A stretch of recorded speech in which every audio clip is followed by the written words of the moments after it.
From a sporty, muscular coupe, the Volvo C70 turns into a stylish, elegant convertible in less than 30 seconds. The C70 has the charisma of youthfulness, moving away from traditional designs, but still keeping in line with top safety features. Join me as we check out some interesting features of this exciting automobile.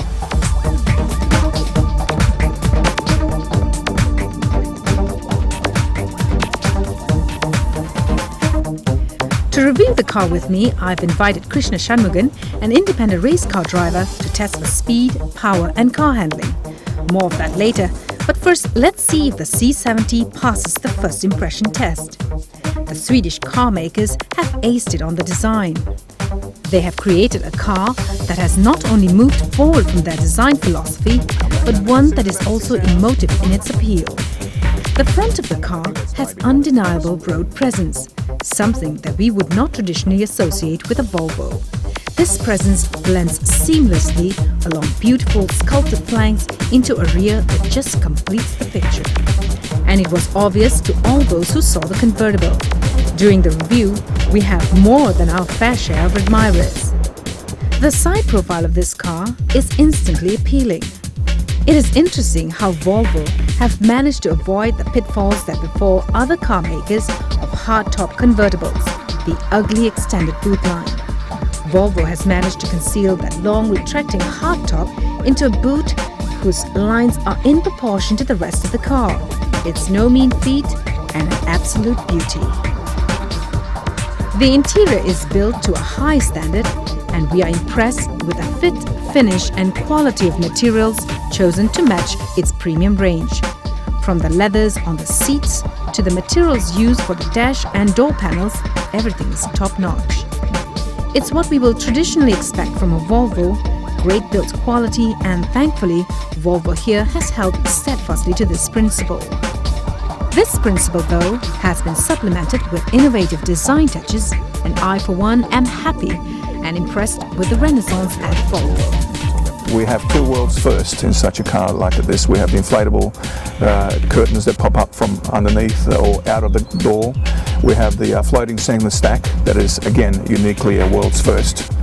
This vehicle also that we're looking at here, it comes in what we call a geartronic. In effect, what that means is there's two gearboxes in one. You can be driving around lazily in the D mode or drive mode.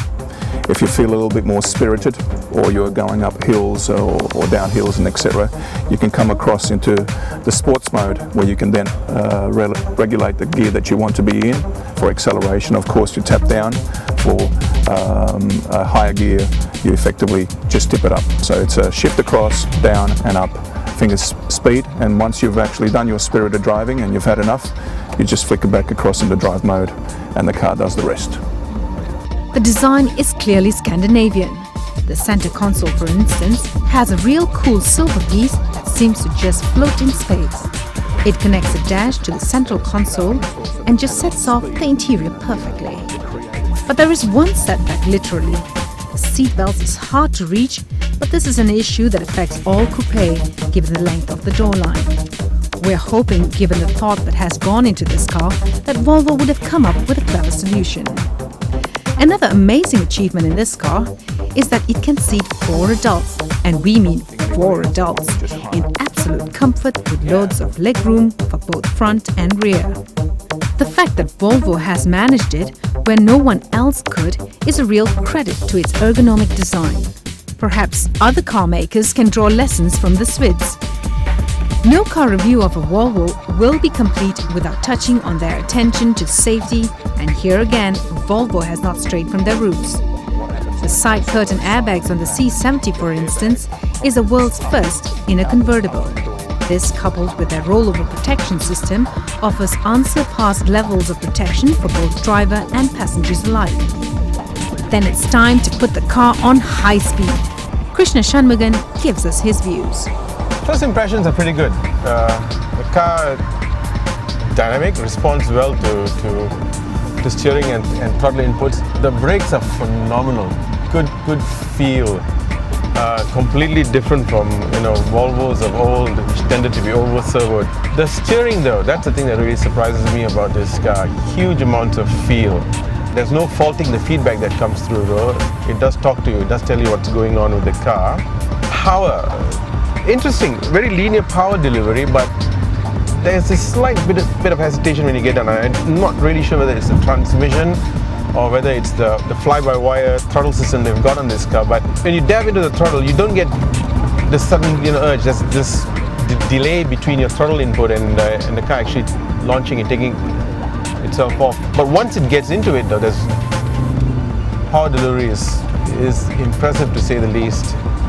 I think the direct competitor to the Volvo, what it should be pegged or benchmarked against, would probably be the E93, the current generation 3 Series convertible, the 325i from that range to be exact. They both share the same 2.5 litre engine. Now the E93 puts out about 15 horsepower more, I believe. I think it's 235 to the 217 horsepower of the Volvo. But it does it in a chassis that's a good 100 odd kilos heavier, equivalent in length, but 2 inches narrower. So you've got a Volvo here that's 2 inches wider, which translates into a lot more room in the car. And I would venture to even assume a bit more handling, because a wider car always gives a better, surer footed stance. 2 models of the C70 are available in Malaysia, the 2.4 litre and T5 version, with prices estimated to be between 350,000 ringgit and just under 400,000 ringgit. It's not easy for cars to be dashing and reliable at the same time. But the C70 have made safe and sexy truly convertible. Lucinda Joseph, The Star, Malaysia.